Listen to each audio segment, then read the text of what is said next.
Okay, so welcome everyone to this new edition of the Barcelona Mathematics and Machine Learning Colloquium Series. This is a project of the University Autónoma of Barcelona, but we share this with all the other universities and centers in Barcelona, not only them, but also the global community. So we are very happy to see how many people from different institutions join us every year. This is a cycle which is about mathematics behind machine learning and what machine learning can do for mathematics. It's only 3 times a year. We do it online, so we can reach all of you. Discussion, questions, they're always welcome during the talk or at the end. And the most important bit is who. And this is the speakers we have every year. We started 2 years ago, 2023.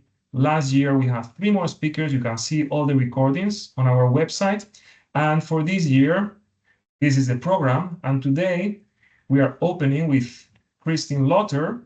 Kristin Lauter is Senior Director of AI Research at Meta, and she's also associated with the University of Washington. She did her PhD on number theory in the University of Chicago and spent 22 years working for Microsoft Research. She was awarded the Selfridge Prize in 2008. She's an elected fellow of the American Mathematical Society and also fellow of other societies. And we really look forward to hear about artificial intelligence and cryptography, privacy and security in the AI era. Enjoy the talk. Great, thank you so much. Can you hear me well? Yes. Great. Thank you for inviting me. It's so nice to be here. I'm going to talk about cryptography and machine learning, and so I have a slightly updated title. I'm calling it a cryptography in the post-AI era, and I'll tell you what I mean by that in the process of the talk. I'm going to focus on both cryptography for issues in AI and machine learning, and AI for cryptography, so both directions. And a lot of the work that I'm going to talk about is work that's been published in the last few years, a series of salsa papers, salsa picante, salsa verde, salsa fresca, and all of these papers are joint papers with the collection of people listed here on the bottom of the slide. So let's just start with. Sorry, could you share your screen again, because now since I shared my screen, we cannot see yours. Yeah. Oh, oops. Okay. Top right, there is the share button next to the leave button. Oh, I'm sorry. I see. I thought mine was already shared. Okay. Let's see.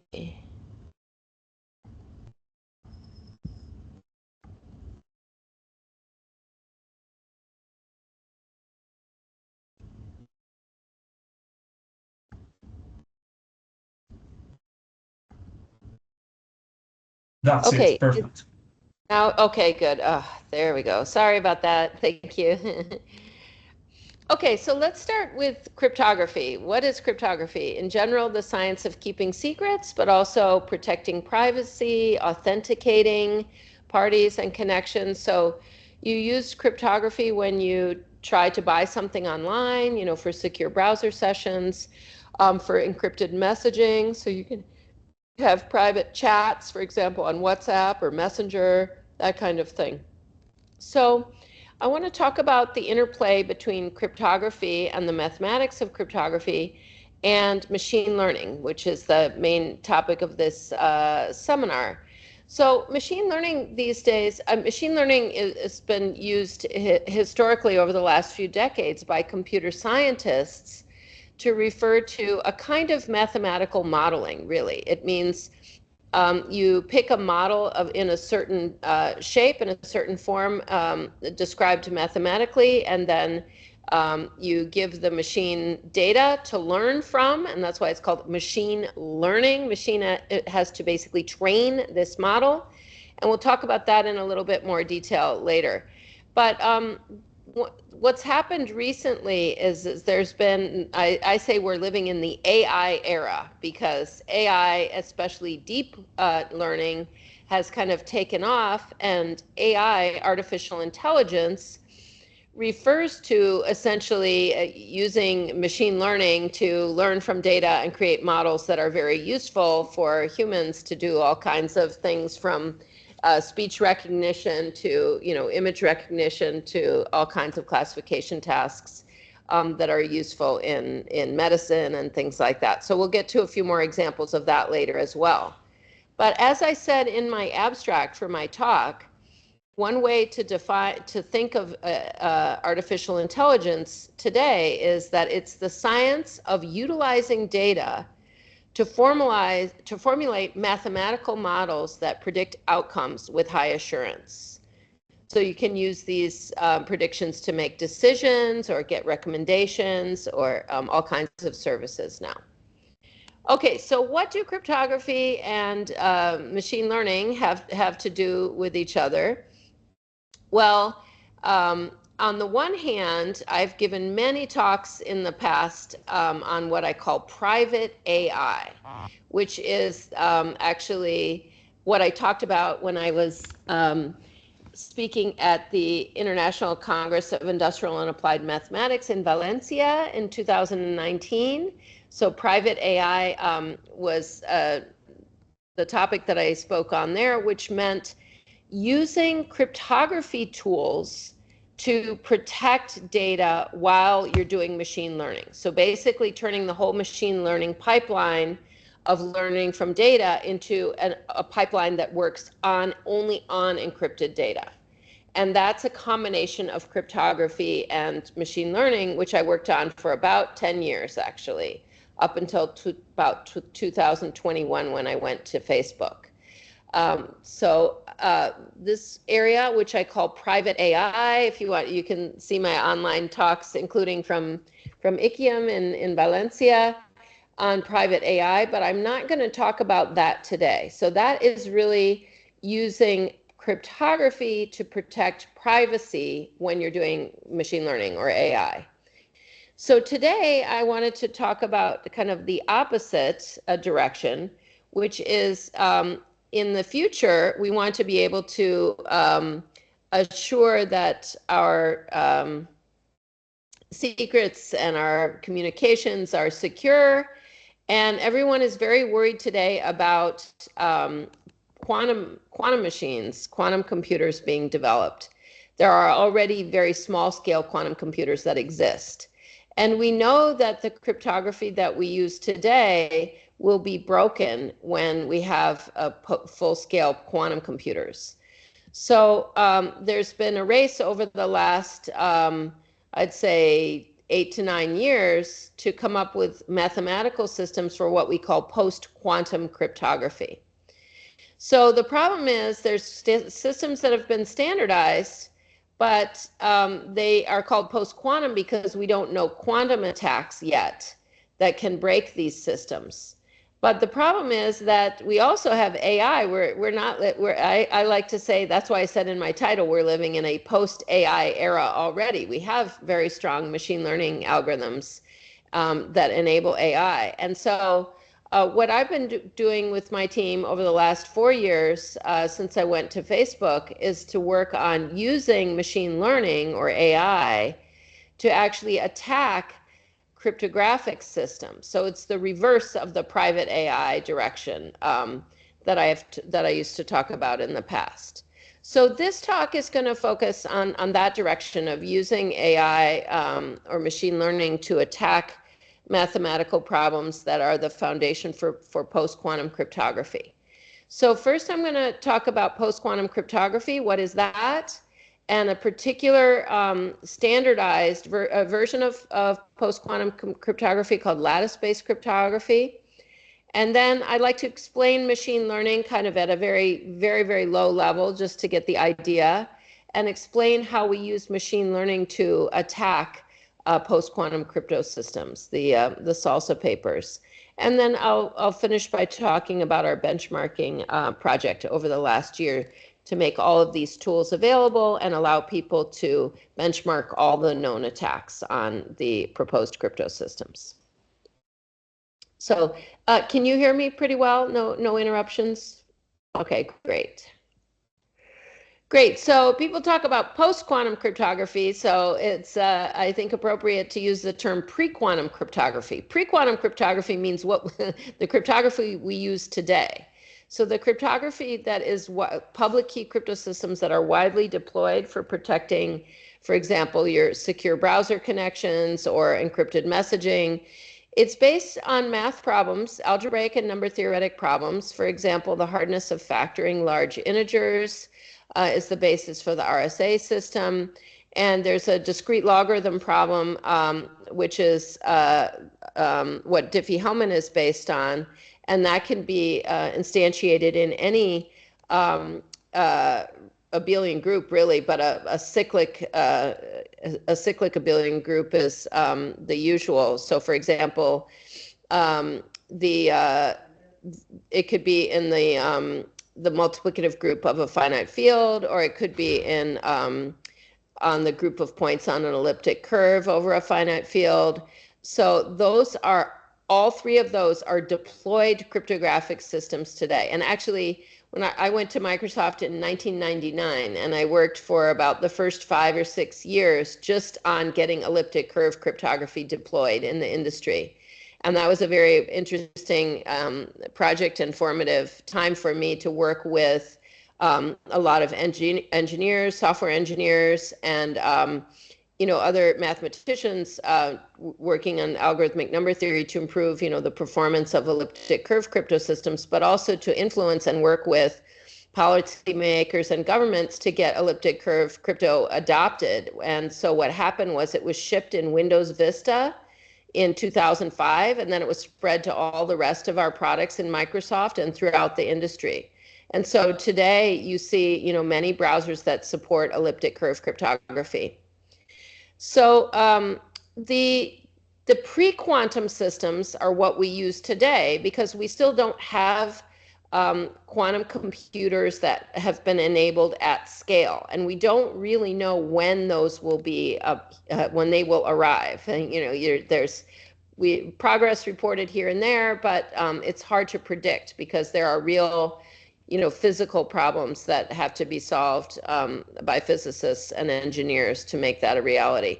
But the crypto community wants to be prepared for the future in which we have quantum computers. And when we do, we know polynomial time algorithms, basically due to Shor's algorithms, for factoring large integers and for solving elliptic curve discrete logarithm problem. So I personally worked on using a simulator really for quantum computation and showing polynomial time attacks on elliptic curve discrete logarithm problem that can, recover the secrets in polynomial time if you had a large-scale quantum computer. So once there's a large-scale quantum computer, we simply will not be able to use the existing crypto systems that are deployed all over the world. So a lot of different entities have been focused on creating the systems that we will be able to use, and that's what we call post-quantum cryptography. So what happened was in 2016, NIST, National Institute of Standards and Technology, actually announced a change in their requirements for U.S. companies and government contractors regarding elliptic curve cryptography. They changed the parameter setting and the requirements, and they announced a new competition that they would run, and they ran from 2017 to 2022. National Institutes of Standards and Technology ran an international competition to select new schemes to basically replace elliptic curve cryptography and RSA. One side note is that many protocols recommend a hybrid scheme that would use a combination of the elliptic curve crypto, for example, and a new scheme, which is very good because then you would get the benefits of the security from both. But I'm not going to talk any more about that, about the hybrid proposals. But so the post-quantum schemes that were proposed and made it actually all the way through as of the fourth round of the competition in 2021, I think, were these four mathematically based problems. So lattice-based cryptography, code-based cryptography, multivariate systems, and supersingular isogeny graphs. And I was particularly proud and happy because supersingular isogeny graphs in cryptography was something that I proposed with my co-authors, Dennis Charles and Eyal Goren, back in 2005. So the particular scheme that was in the fourth round of the NIST competition for supersingular isogeny graphs was actually broken. The key exchange version of that was broken. But the cryptographic hash functions that we proposed in 2005 are still alive and viable, but that's no longer a candidate for the key exchange and signature scheme standard process that NIST ran. So at the end of the period, the 5-year period, they announced their choice, and they standardized choices. They standardized several schemes, including some lattice-based schemes. So now I'm going to talk about lattice-based cryptography. So the schemes that were standardized were based on the hardness of a particular version of a lattice problem. And it's called learning with errors. So learning with errors is a kind of a nice term because it's very descriptive. It's a hard problem, which is basically, can you learn from noisy data? So assume someone has a secret S, and the secret is a vector of dimension n. The entries in this vector are elements mod q. So q, think of q as being some prime. It doesn't actually have to be prime, but let's just think of q as being a prime number. And S is a vector with n entries, and all of them are mod q. Now, what someone who's going to set up an instance of the learning with errors problem is going to generate random vectors A, also with random entries modulo q, n dimension n, and take the inner product of A with S, and then add some error. The error will actually be from like a narrow Gaussian distribution, mod q, which is like basically a discretized version of a Gaussian distribution. So the entries in the elements of the error are very small. And so you're going to take this inner product with the secret vector, add some error, and then produce this element B, mod q. And the problem is that if you are given a bunch of instances of this A comma B, can you learn the secret S?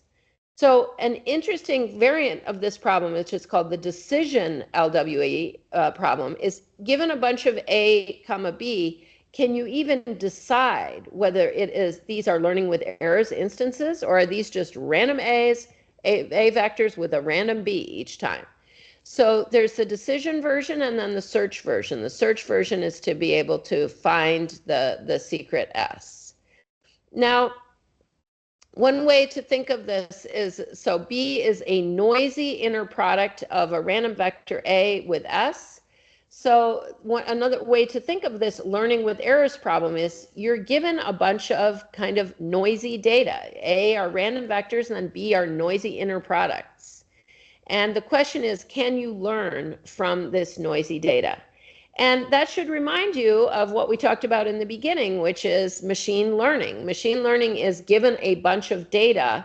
Can you learn a pattern from it? So way back when, in like around the period of 2015, so roughly 10 years ago, I was working with machine learning researchers, of course, because we were working on private AI, trying to use cryptography to protect private data in the machine learning pipeline.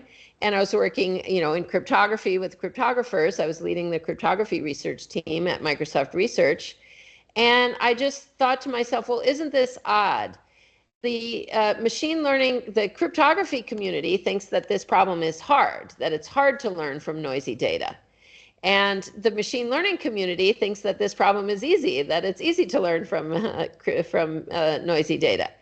So there's a little bit more to it than that. It's a little bit more subtle, but so I was highly motivated to work on this problem to see, can we use machine learning in this context to try to attack the learning with errors problem. So I'm going to skip over the description of how you encrypt data with learning with errors just in the interest of time, but I'd be happy to answer questions about it later. So the learning with errors problem has already been used in, as I said, the NIST standard. It's the foundation for the Kyber crypto system that's standardized by NIST for basically for key exchange. And it's also the basis for homomorphic encryption, which was the foundation for the work that I did on private AI. So it's already widely used in the sense of being developed like open source libraries that are available worldwide for homomorphic encryption. So our library from Microsoft Research was called SEAL. Crypto.org, SEAL. SEAL is Simple Encrypted Arithmetic Library, but there's many other open source homomorphic encryption libraries, all using LWE, and some have been used in applications from at Microsoft, for example, password breach detection. I've heard of people using our libraries in the financial industry for private computation, in health, like for hospitals trying to protect health data.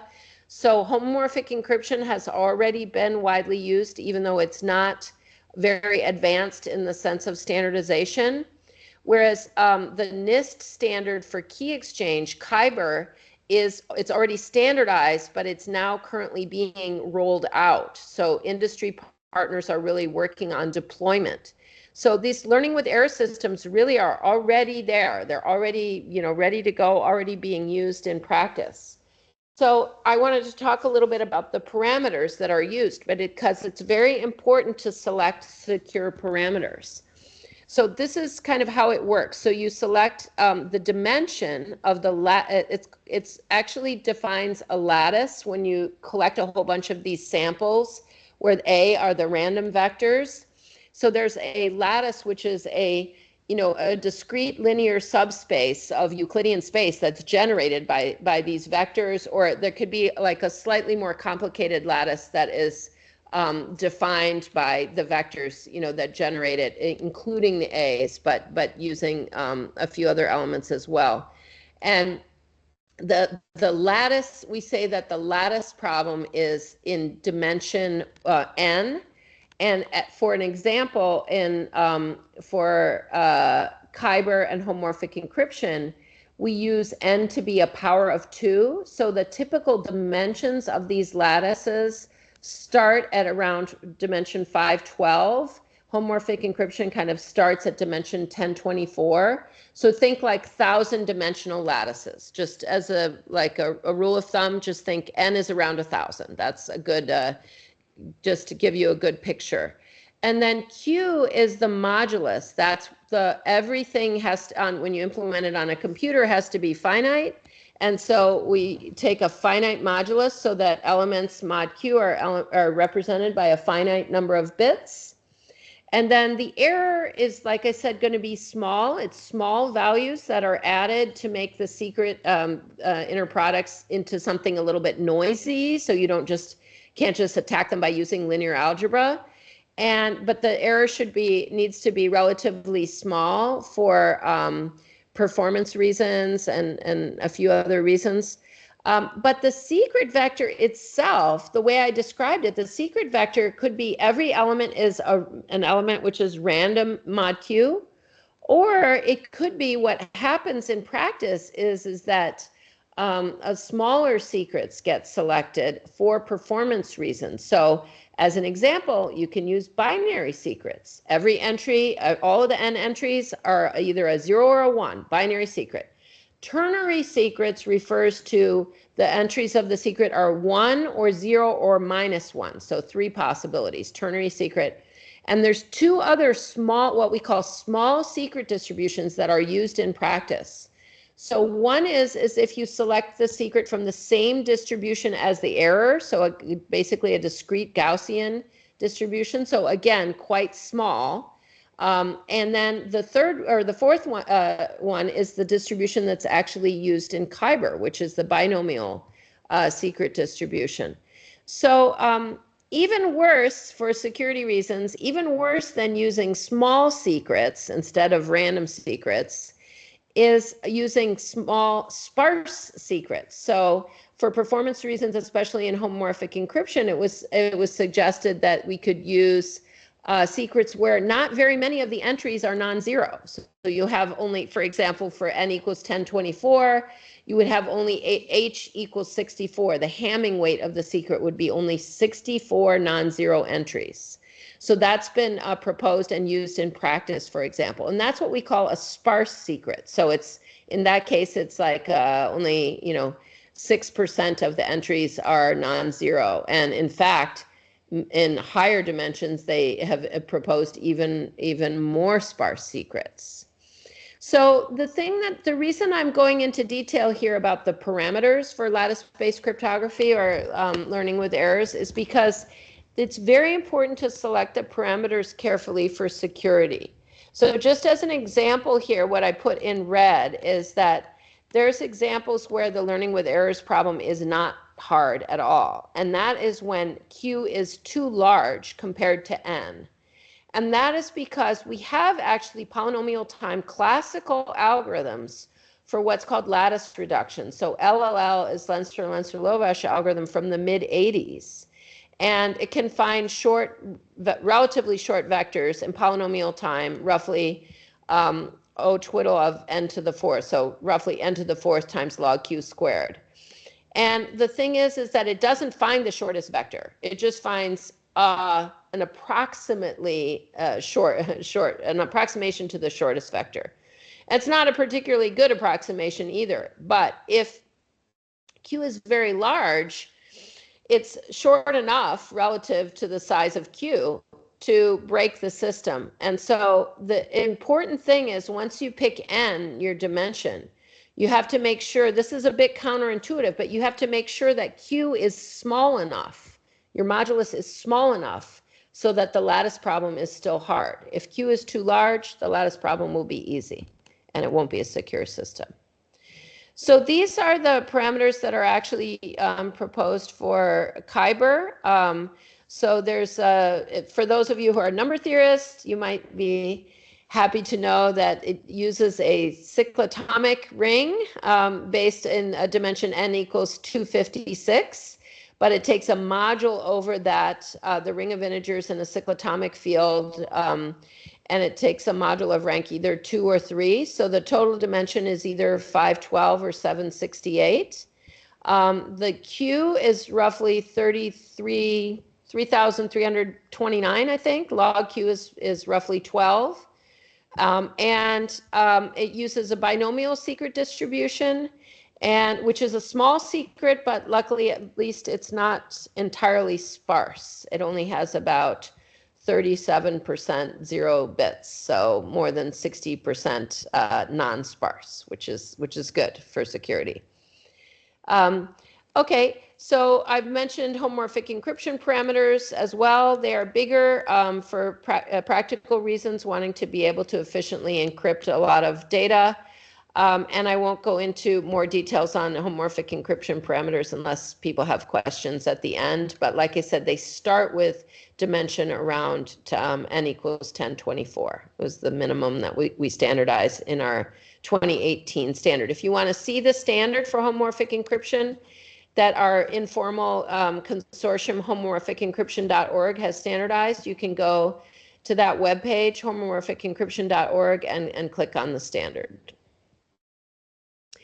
So we'll come back to the classical attacks on LWE at the end if we have time when I talk about the benchmarking effort. But for more than 30 years, the kind of algorithmic number theory community has worked on attacking hard lattice problems, which means finding short vectors in lattices and versions like variants of that problem, approximate shortest vector, And these algorithms, which are generally referred to as lattice reduction, LLL is like the foundational lattice reduction algorithm, which finds short vectors, are used as the basis for these attacks, the unique USVP, unique shortest vector problem attack, decoding attacks, dual attacks. They all work by finding either the shortest vector in a given lattice, which is roughly speaking defined by those random vectors A I mentioned and the B's, and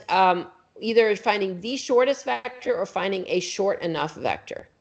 And lattice reduction is surprisingly ill understood how it scales up to higher dimensions, just because of the exponential nature of the algorithm and the impossibility of running it at very, very high dimensions.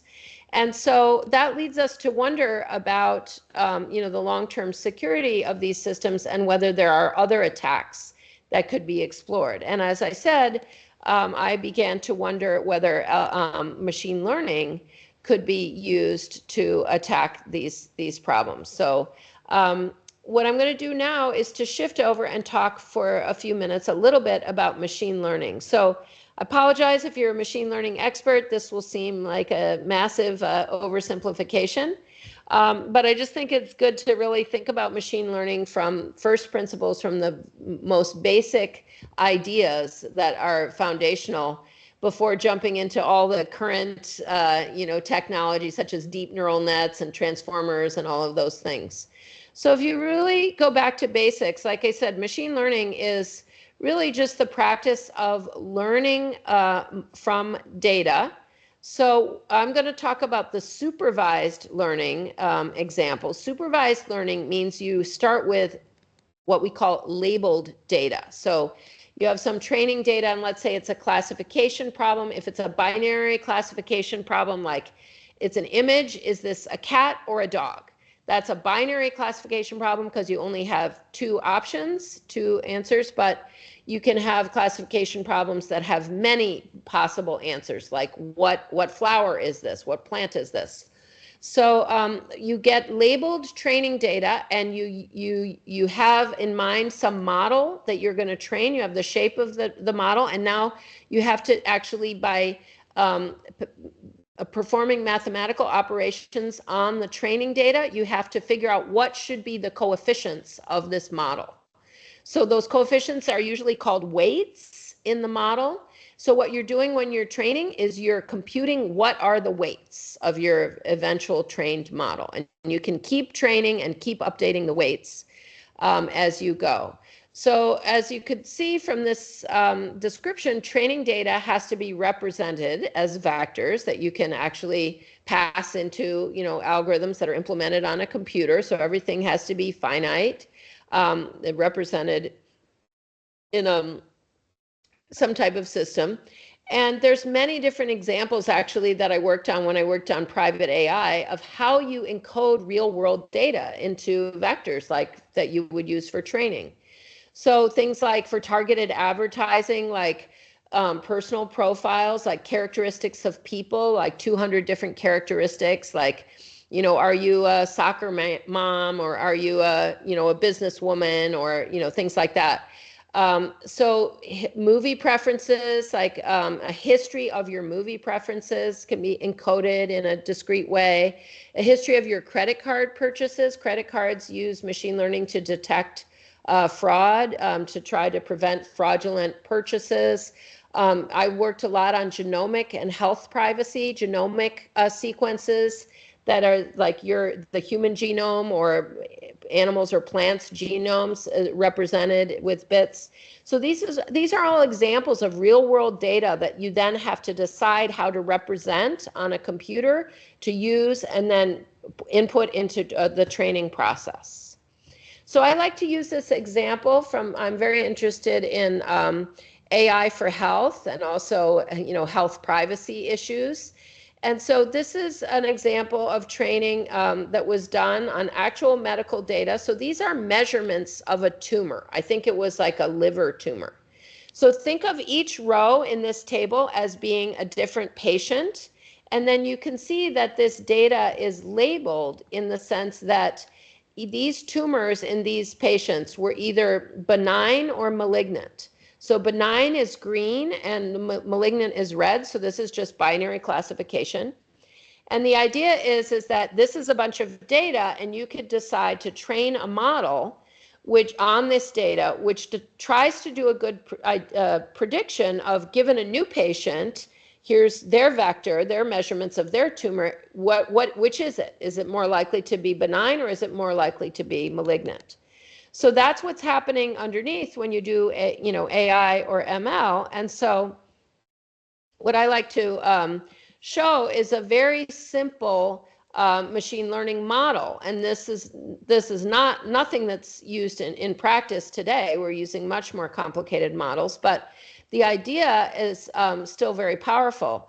A linear means classifier, just for binary classification, really just divides your labeled training data into the two classes and computes a mean vector for each class, and then compute the difference vector between these means and find the midpoint, and basically pass a hyperplane through this midpoint that separates the two classes of data. Now, of course, it won't separate it perfectly. There will be, training data that, is out of distribution or falls on the wrong side of the hyperplane.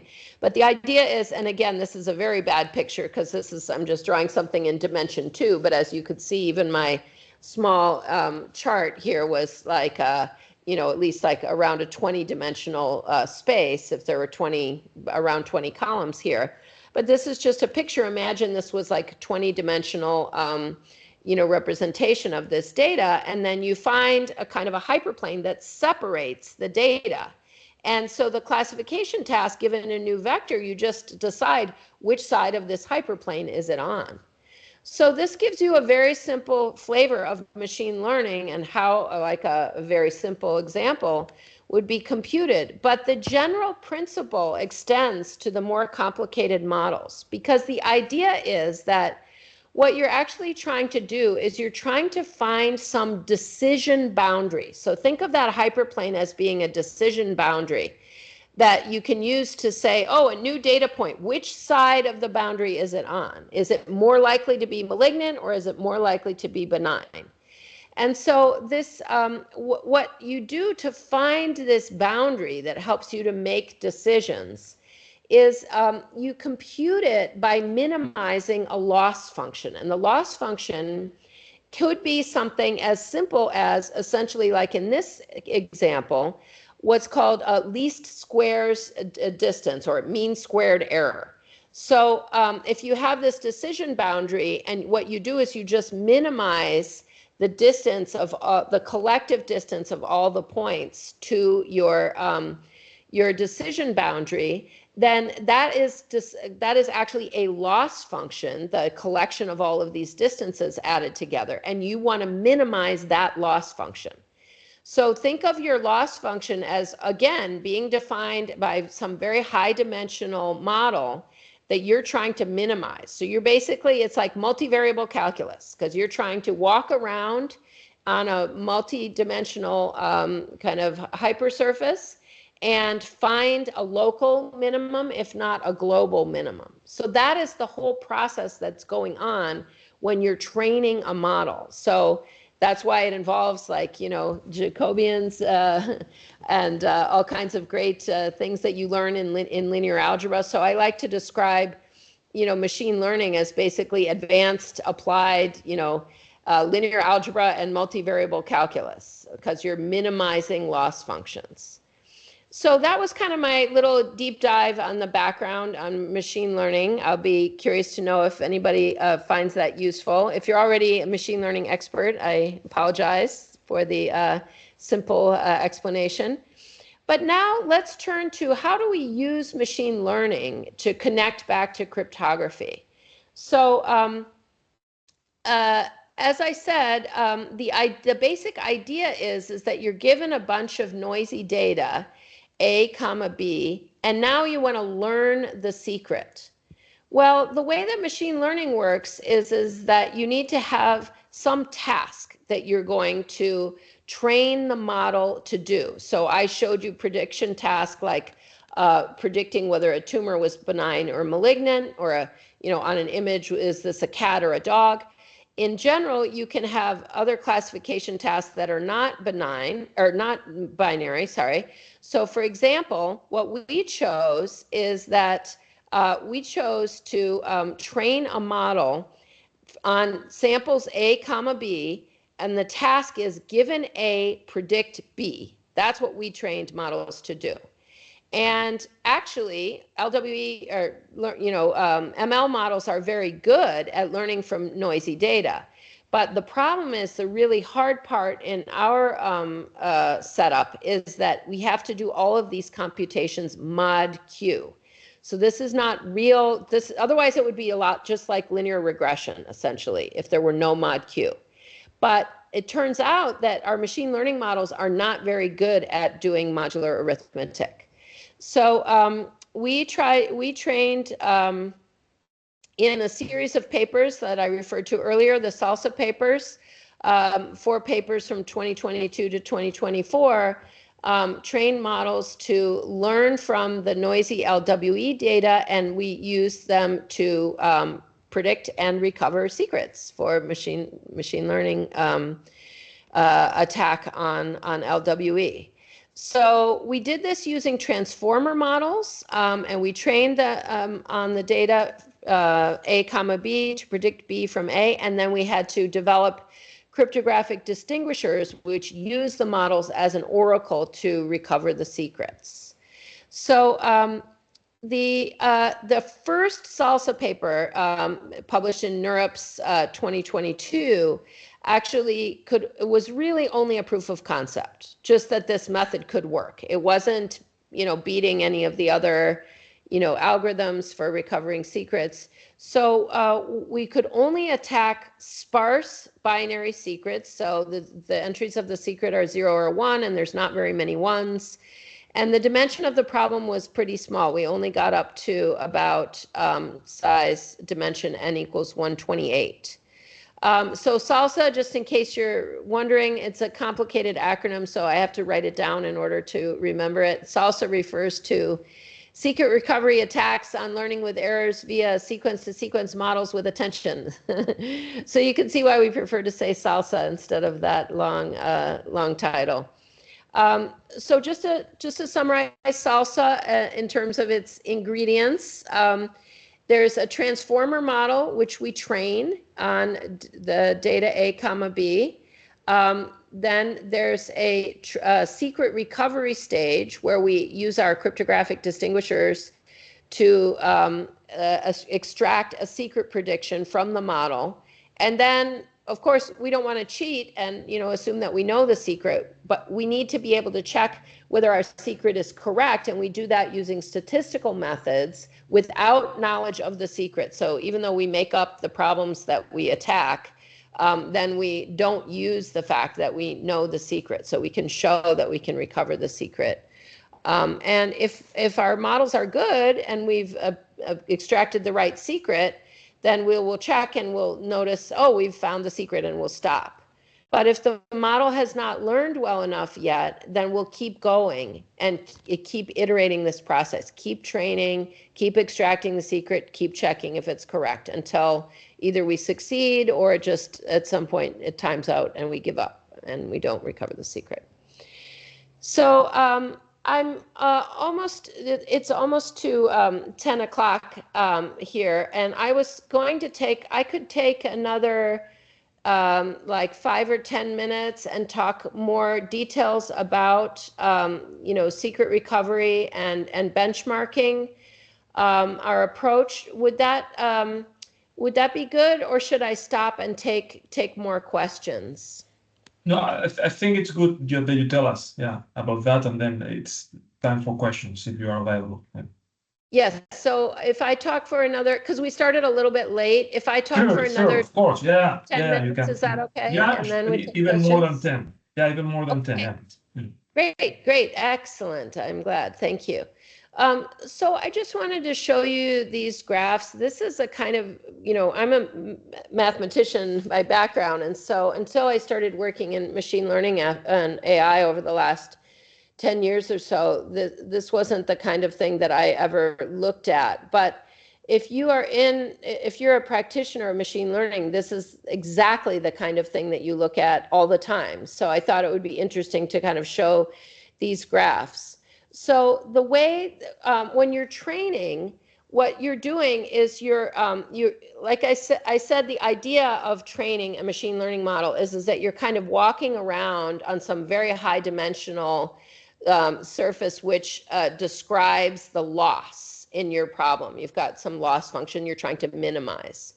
And so what you're doing is you're walking around until you actually minimize that loss. So what you're really measuring is, what you really want to see is when your test loss may be fluctuating, it may be going up if you're doing something wrong. But what you're looking for is you're looking for that point when the loss drops. So that means you're getting closer towards a minimum. And so when these are, you measure the loss as you're going along on other test vectors that were not used in training. And when you see your loss start to drop, that's good. That's usually when you're starting to get to a model which is going to do better at prediction. And so in a sense, your decision boundary is better. Like you've found a better decision boundary for your problem. And so when we looked at our problem is predicting B from A.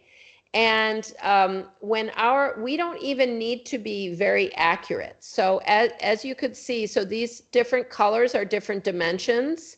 You can see the dark purple is like pretty small dimension, just dimension 30, whereas the red is dimension 128. In the first salsa paper, that was the largest dimension that we did. So you can see these are kind of lined up. As soon as when the loss starts to drop, that's when the accuracy starts to go up. And so as soon as the accuracy starts to go up around like at least 25% accuracy, so you could think of that as the model is able to predict B correctly, like almost correctly. It doesn't have to be exactly right because there's error in these problems. But so it's like approximately predicting B correctly, like 25% of the time. So that's not very good. Like if you are giving somebody a picture of a cat or a dog and you want to know which one is it, and it's only accurate 25% of the time, that's pretty bad because you could randomly predict that it's a cat or a dog and be right 50% of the time. So 25% is not even very good accuracy, but even at that 25 to 30% accuracy, that's when we start to recover secrets. So it's really interesting because it's just, the model just needs to start to learn. And then our cryptographic distinguishers start to work to recover the secret. So I'm just going to give you the high level idea of how our cryptographic distinguisher that we developed works, because it's just kind of a cool idea. And just so you know, over time, we developed about 4 or 5 different distinguishers and compared their performance throughout, different size problems and things like that. And in fact, this is the one that works the best as the parameters get harder and harder as we scale up the problem hardness. And so this is the one I'm describing, but there's a number of other distinguishers that we've developed that are written in our papers. So the idea is, suppose you're trying to find a secret which is a binary secret. So every entry is a 0 or a 1. S sub I is the ith entry of the vector S, and it's equal to 0 or 1.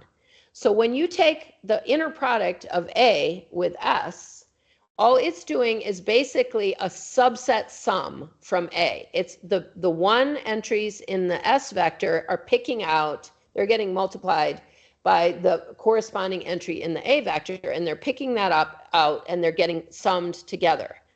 And all the entries of S that are 0, they are not contributing to the sum. So 0 times A sub I is still 0. So it's only when Si is equal to 1 that it contributes, that entry of A contributes to the sum. So what you can do is, if you have a model, we're calling it capital F here, and you use it to predict what is B. So start with your vector A, and and predict what should be. And it might be wrong. F of A is possibly not even close to B. It could be, like I said, 75% of the time completely wrong. But statistically, if we do this many, many times, and it's right, close to being right, like 25% of the time, then that's enough for us to detect something. So what is it we want to detect? We take A and we add a large constant, which we also vary randomly each time we do this. We add a large constant to the ith entry of A. So now we have this, what I'm calling A sub C. C was added to A sub I. And now we ask the model to predict. Well, what do you think B is now if I give you A sub C, where we've only altered the ith component by adding a large value C? Well, if it's pretty close to F of A, then that tells you that very likely S sub I was 0, right? Because it means that it wasn't contributing to the sum. And so this turns out to be a really excellent distinguisher because it allows us to compare with statistics. We do this statistically. So lots and lots of A's, lots and lots of C's, going through all the different entries. I goes from 1 to N. And we've got all different ways to examine this data statistically. And it turns out to be a very powerful method for determining whether the S sub I was 0 or 1. So then we get a candidate secret, and then we check whether our secret was correct, most likely, on other values of A comma B. So that's the cryptographic distinguisher that we use in most of the time. And there's variants of it that work very well for more general secrets as well, the ternary, binomial, and binary and Gaussian secrets. So just to tell you what some of the other kind of problems are with our approach, what were the problems? How did we overcome them in the subsequent SALSA papers? So the first SALSA paper, like I said, it was only attacking small dimension, only attacking very low Hamming weight, H equals 5, which is extremely sparse, binary secrets only. And so we came up with, and we used a lot of samples. We used like 4 million LWE samples, A comma B, to train our models. So then we came up with all kinds of innovations to eliminate these problems. So for one thing, we figured out a way to only use a linear number of samples, which is cryptographers like to quantify how many samples you need in order for your attack to work. So we came up with a way of pre-processing data so that we only need 4n samples. So for example, if n is 1,000, we're just using 4,000 samples instead of 4 million samples. So that's a huge improvement. We also were able to vastly increase the density of the secrets we can attack. So for example, for dimension, and we're able to attack much higher dimensions. So up through the first 3 SALSA papers, we were able to get up to dimension 512, which is already realistic, and Hamming weight 63, which, as you could see, was starting to get more realistic in terms of the sparsity of secrets that was used in practice, and also the type of secrets we could attack, binary, ternary, Gaussian. And then later in Salsa Fresca, which was just actually accepted for publication in Transactions of Machine Learning Research last week, we're able to attack dimension 1024 for the first time, and also binomial secrets. So all of this is to say that these are nascent. This is a new approach to attacking these crypto systems, these lattice-based crypto systems. And whenever you have a new approach, it can be potentially disruptive to our standardization process because we have to understand how the approach scales. And so that's what we've been doing over the last year, basically, since the Salsa Fresca paper, has been to try to understand how we can scale up. So if you take this this bottom row here, n equals 1024, the log Q was still too large. It was not the actual parameters that we suggested in practice. So in practice, if you look at the homomorphic encryption standard, it will show that you should take log Q to be, or earlier version was log Q was 29, and then it was updated to be log Q is 26. So significantly smaller Q, which makes the problem harder. So then we wanted to see, okay, what if we try to use all our methods from all the SALSA papers and really attack the standardized parameters? What's the most general secret that we can recover? And this is a different approach. It's a very different approach than the cryptographic community has used for the last few decades to study lattice-based cryptography, because they've relied almost entirely on lattice reduction as the approach and improving and understanding lattice reduction algorithms. Whereas our approach, as you could probably tell, in addition to the machine learning component where we're training machine learning models, it also has a very heavy kind of statistical component, which is cryptographic distinguishers and secret verification using statistical models. So what we wanted to do was to compare our approach to the existing classical attacks. And you can go to this link. I'm happy to share it also afterwards outside of these slides. I'm happy to make the slides available too. But you can see that we started this open source effort where we made all of our code available. The machine learning code is available. We're keeping a website of the best attacks on the Kyber and the homomorphic encryption parameters.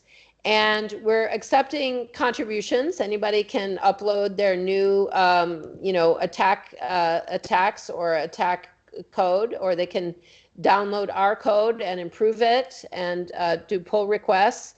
And we're trying to keep a kind of leaderboard of the best known attacks on the standardized LWE parameters. So I'm just going to show this one table here, which has got a lot of entries in it. I'm sorry, I apologize for all of the data here. But just so you can kind of see what we're keeping track of on the website. So the code is available, and also the data that we used for training the models. Another thing that I want to announce is in May, in like about roughly 2 months, we're actually going to release a lot more data sets that we've pre-processed. And this is for the purpose of helping people that want to work on this problem from the machine learning perspective, that you can just use the data sets that we've released and work on machine learning and not have to do all of the pre-processing yourself. So it saves you a lot of compute.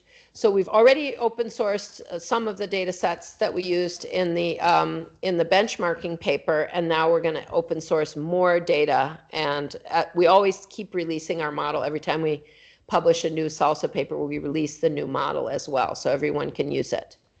So what you see here is different columns that correspond to different parameter settings and applications.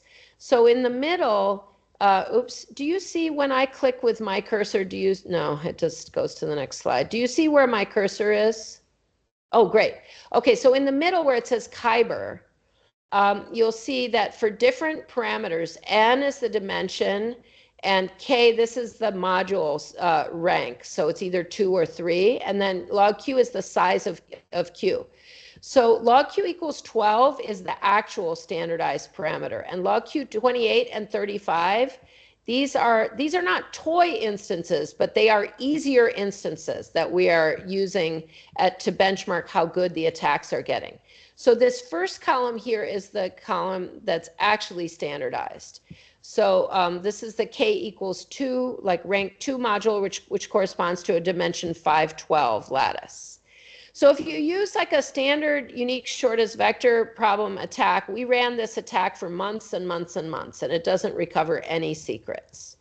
But if you go into our attacks, which are both the machine learning attack, ML, and we have a hybrid version of machine learning, which is called the cruel and cool attack, which is machine learning combined with some exhaustive search approach.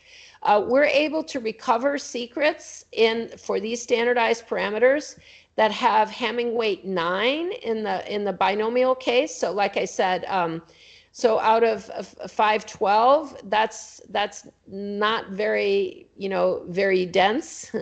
I told you the real Kyber secrets have density like more than 60% non-zero.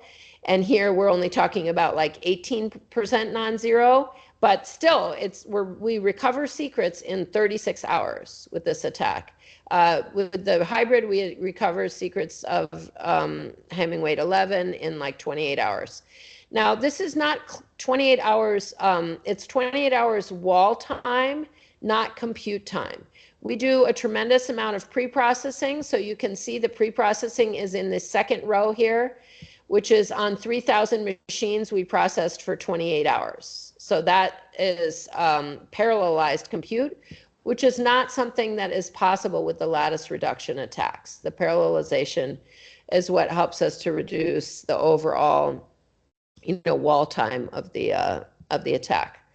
And then we also, for completeness, compared to what's called a decision attack that doesn't recover secrets, but it's a hybrid what's called meet in the middle attack, which takes less time but does not recover as general secrets because it's exponentially bad in the Hamming weight. And so as the Hamming weight goes up, it cannot hope to recover more general secrets. So anyway, so that was the results as of last July when we released the code, the paper, the data, the model. And the paper is appearing at IEEE Security and Privacy Conference in May. It will be presented by Emily Wenger, who was actually the first author on the first SALSA paper and is now an assistant professor at Duke University. So that kind of summarizes, I've gone way over time, but that kind of summarizes the state of the art. We keep working, I'm skipping over a few more of our conclusions there, but we keep working to improve the machine learning models. And we're confident that we'll continue to recover more and more general secrets. And so for me, this is a very exciting kind of marriage between cryptography and machine learning, where we're trying to use machine learning to attack post-quantum crypto. And so I like to call it post-AI. We're in the post-AI era, where we don't need to only be thinking about quantum computers. We need to be also thinking about classical attacks that can be mounted on classical computers using AI. And so I'll just mention a few other kind of related work and ideas that we've been working on that could help to advance this project faster. And that is some work with many of my co-authors and colleagues that is on what we call more generally AI for math.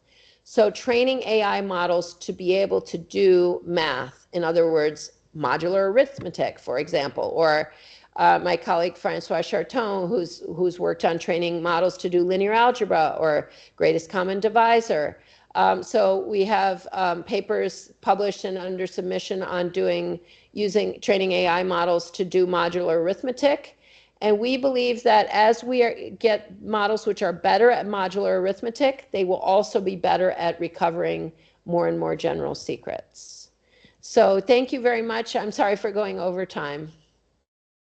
No, thank you. Thank you for the talk. Yeah, and for sharing with us your latest research. So yeah, we'll be happy to post your slides on our website, and then we can take a calmer look at the conclusions. And now it's time for questions. If anyone has any comment or question. I'd be happy to answer questions. I'd also be happy to visit sometime and meet with students or just answer questions in person. Sure. Yeah. Great. So someone open her microphone. I think no. Okay. Oh. So okay, let me start. Yeah, I wanted to clarify, if you can clarify the quantum role here somehow. I mean, would you say that the attacks you are creating here, like if there were quantum computers, then they would be super fast, and then they would somehow, yeah, they would crash that paradigm, or is it something unknown? Yeah, it's unknown. Hmm. It's a good question. It's a good important issue to be pointing out. Um, in today's world where we don't have quantum computers, I'm basically advocating for using today's technology, which is AI, to attack these. And there's no indication, there's no known work that could use a quantum computer, if it existed, Hmm. to speed up our machine learning attacks. It's possible. People are working on quantum machine learning and things like that. So I'm not saying it's not possible. I'm just saying I haven't worked on it. So that is possible. But the attacks themselves are totally distinct from the attack if you had a quantum computer. The attacks that we know on RSA or ECC are polynomial time. And right now, we don't know any quantum attacks on these standardized, NIST standardized lattice crypto systems. But the other possibility is that somebody will come up with another quantum attack. So once there's a quantum computer, there's two possibilities. Either the quantum computer could be used to improve our ML AI-based attacks, or it could be used to mount some new quantum attack on these systems that we don't know about it yet. Both of those are possible, but both are unknown.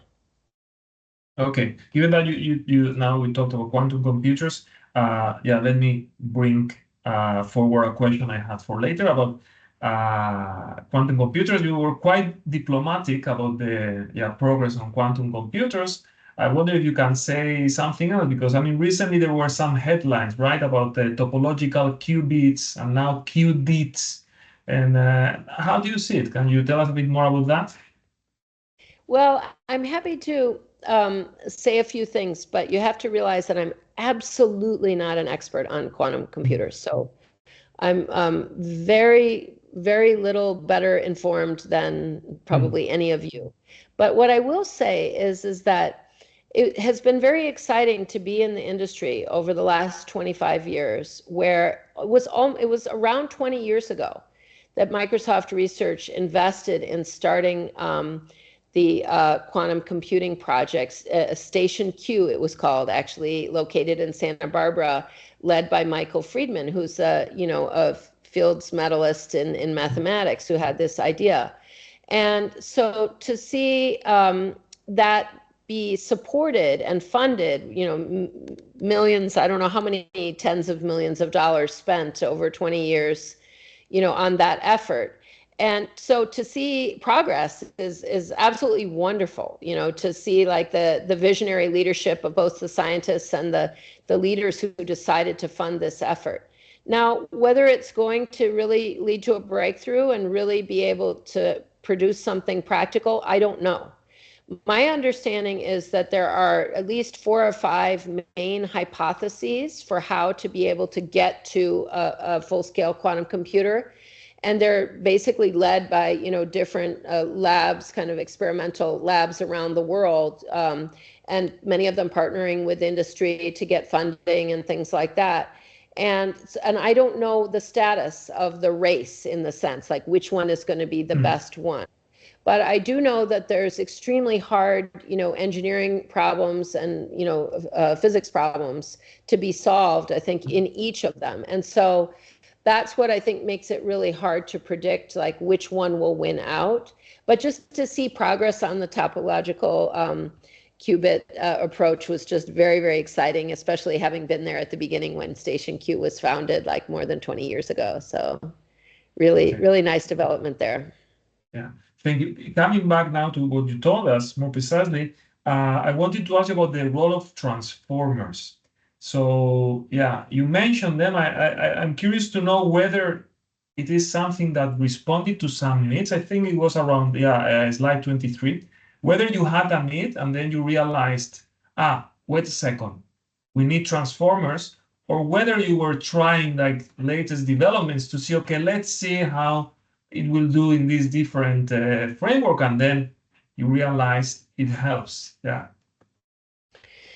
Yeah, so I think this is a really good question. Thanks for giving me the chance to talk about this. Just more generally, a question of the choice of model. And, I think what has happened in the last couple of years is that people have gotten so excited about transformers because of the success of the large language models. And in that context, they've been shown to be very powerful. So going back to when we started this project in 2021, 4 years ago, before, ChatGPT took the whole world by storm, but still when transformers were already, starting to be recognized as a very powerful tool, they're complicated. So when we started, we didn't start with transformers. We started with smaller models, LSTMs and different things.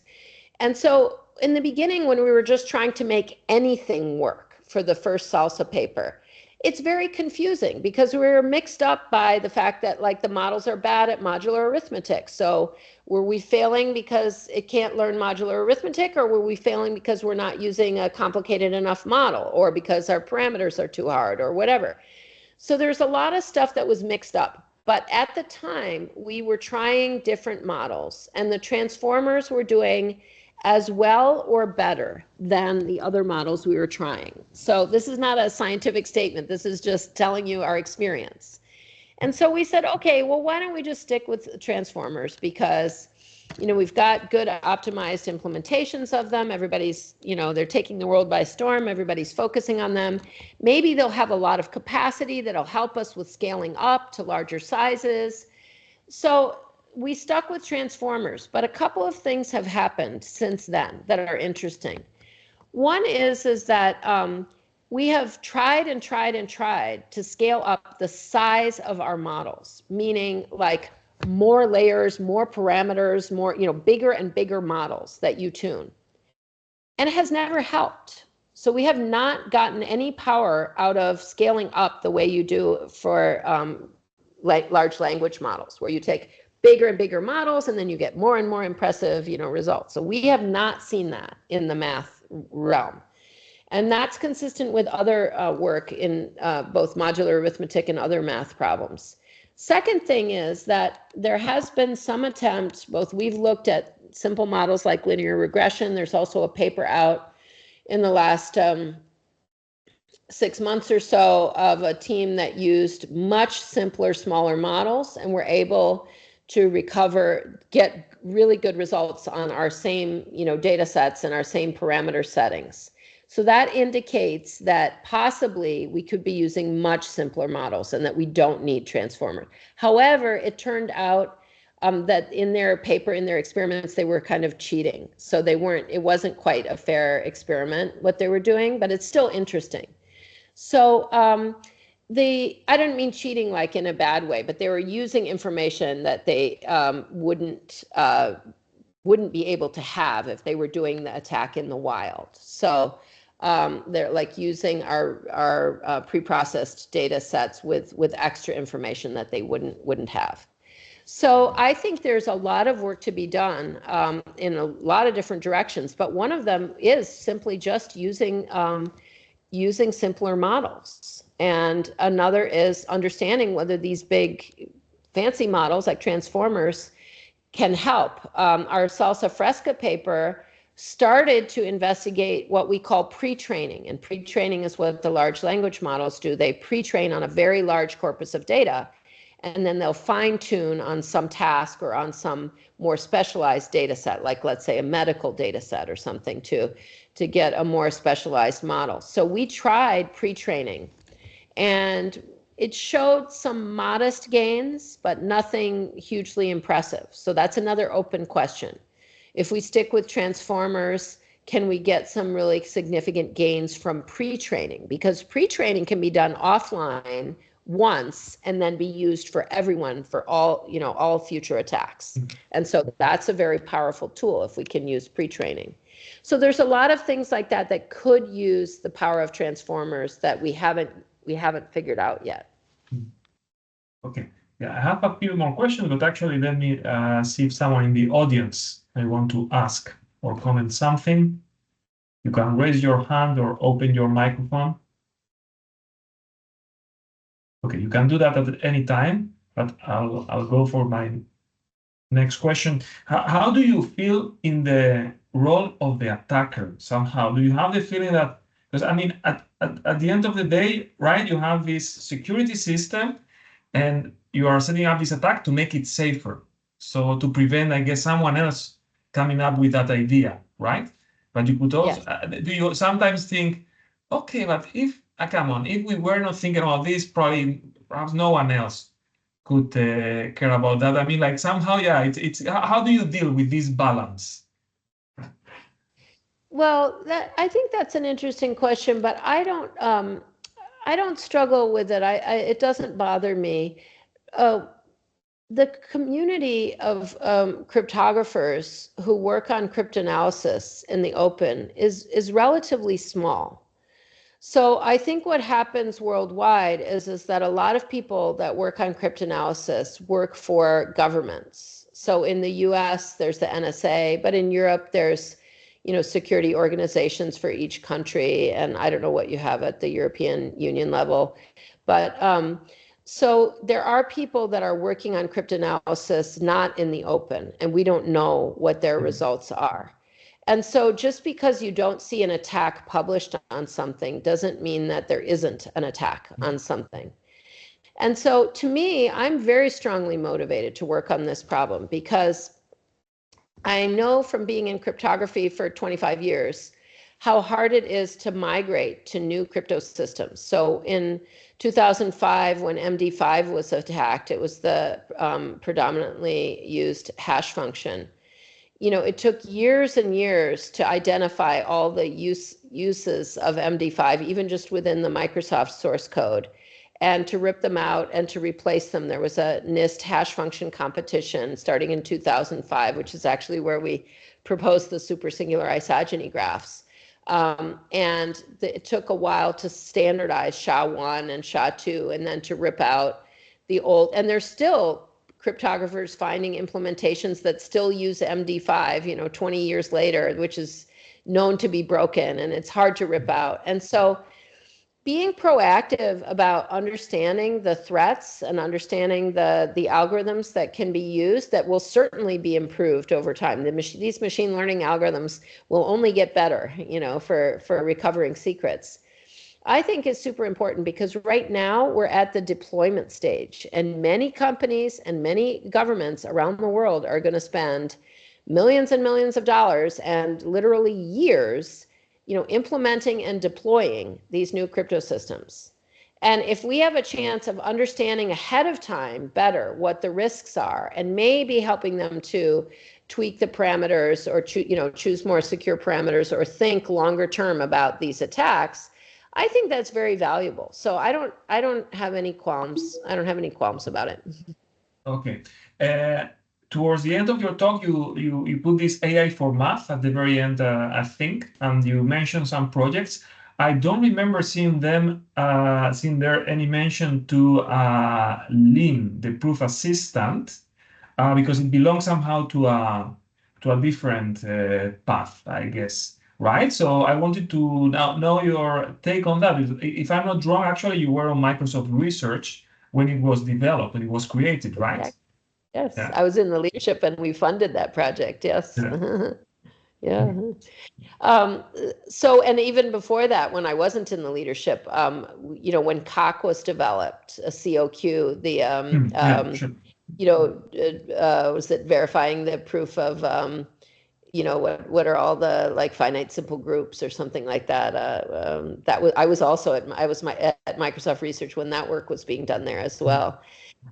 So that's a very good point, and I just maybe had too much to cover, and I didn't get into the other branches of AI for math and the lean software. So let me just say a few words about that. First of all, coincidentally, I did an interview last week with other mathematicians, including Kevin Buzzard and Alex Katarevich, hosted by Epic AI. Epic AI is the organization that's creating the frontier math challenges for OpenAI to use for testing the power of their models. And this conversation was focused on AI for math more generally, including Lean. But the way that I see the difference, like you said, it's kind of a different path. So Lean is, this kind of crowdsourced. Now, I think it's Kevin Buzzard who's been really leading the charge on getting mathematicians to kind of, manually encode things so that they can be formalized in Lean. And so now that we've gotten Lean to be a decent size, and the mathlib library is growing, impressively, I think the idea is in that path is, are we going to be able to get to kind of general theorem proving by, an AI model, or just actually AI as, let's say, proof assistance, like interacting with Lean? So we actually, this formal mathematical reasoning paper that I listed here, the first author is Kaiyu Yang, who's in my group at Meta, is outlining a path forward for theorem proving, using the formal reasoning, formal symbolic reasoning tools, and that relies heavily on Lean. So that whole path of AI for math, which is really considering whether AI is either like large language models, those type of models that have been trained, whether they're going to be able to, continue the path that they're on using informal math to solve, math Olympiad challenges and things like that, or whether we're going to be able to have, a more formal system as either a proof assistant or a prover, that uses Lean to both prove, challenge theorems or come up with new theorems, prove new theorems. That whole path is, you're right, quite distinct from everything I talked about here today. Because what I'm talking about here today is actually training models to do specific math problems. And in the cryptography case, there are specific hard math problems that humans cannot do. Like, we do not have a better algorithm for doing them. Whereas some of the basic things like modular arithmetic are things that humans can do. We have great algorithms for modular arithmetic. We use Euclidean algorithm and we can do it very easily. But the machine learning models are not very good at it. And so it's a really interesting area where you have math problems, both that the ML models are better than humans, and other problems where ML models are way worse than humans. And this is both of these cases in this whole area is quite different from theorem proving, which is what people often think when they say AI for math.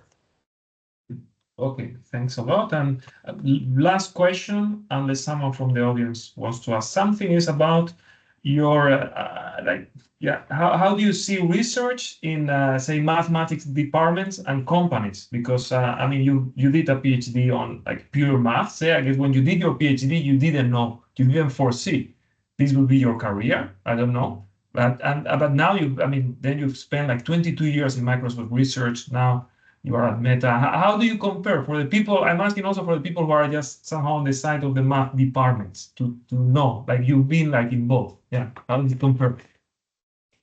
Yeah, so over the years, I've been on many job panels and I talk about comparing them. And so I'll just try to keep my answer a little bit short here. So like you said, when I was a graduate student, I had no idea I would go and work in industry. I just loved, theoretical math and did number theory and algebraic geometry. But I was an assistant professor at the University of Michigan. And in terms of the opportunity to continue my research, the job that I was offered at Microsoft Research was a way better research job than anything I could get in academia. It was 100% research all the time. And I loved the environment, had a lot of amazing colleagues, most of whom were in computer science. So it required me over time, basically kind of transitioning and switching fields. I still publish and do a lot of research, which I consider math research, but a lot of it has been computer science research, and it's mostly been published in computer science research venues. And it's in computer science because that's where the money is, like in industry, right? That there's a lot more opportunity for PhDs in computer science because there's so much work to be done. And the culture of the field is different from mathematics too.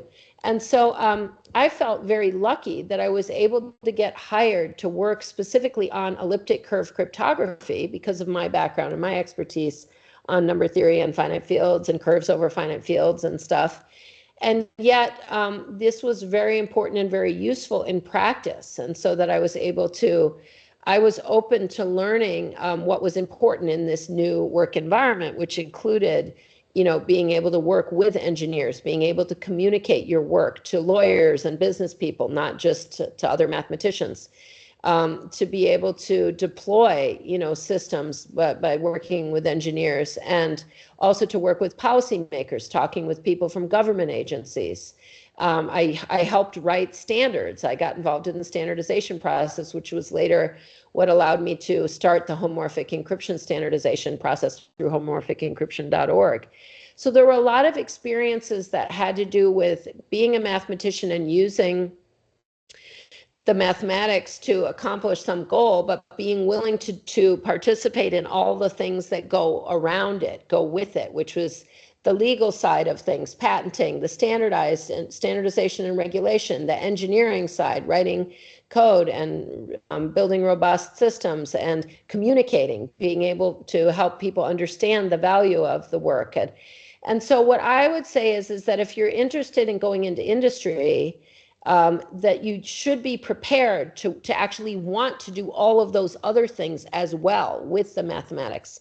And luckily, if you're in a research lab, there generally will still be the expectation that you keep publishing the same way you do when you're an academic. So I've published, hundreds of papers in my career and have probably somewhere between 75 and 100 patents.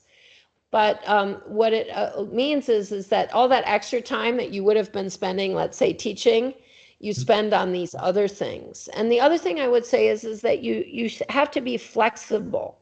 That the key point is not to present yourself as like, I'm the only person that has worked on some, particular obscure problem that no one has heard of, but rather to say, this is my skill set and I'm willing to work on whatever problem is necessary in order to, get the important things done. And I think that's a real shift from academia to industry, is to prepare yourself for that shift. What you should do is figure out what the teams are working on in the industry you want to go into. What are the problems?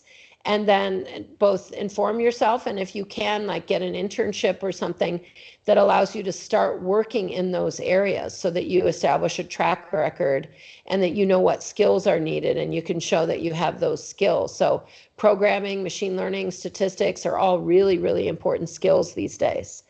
So anyway, that was my advice on that front. Yeah. Okay, well, thank you very much indeed for your very nice talk, your time, sharing your experience. Yeah. So yeah, muchísimas gracias, muchas gracias.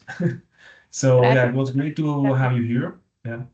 And yeah, for everyone else, we are continuing our series this year with Georgie Williamson on the 8th of May. We'll talk about searching for mathematical objects with help from neural networks. So I hope to see you all next time. Bye. Take care. Bye.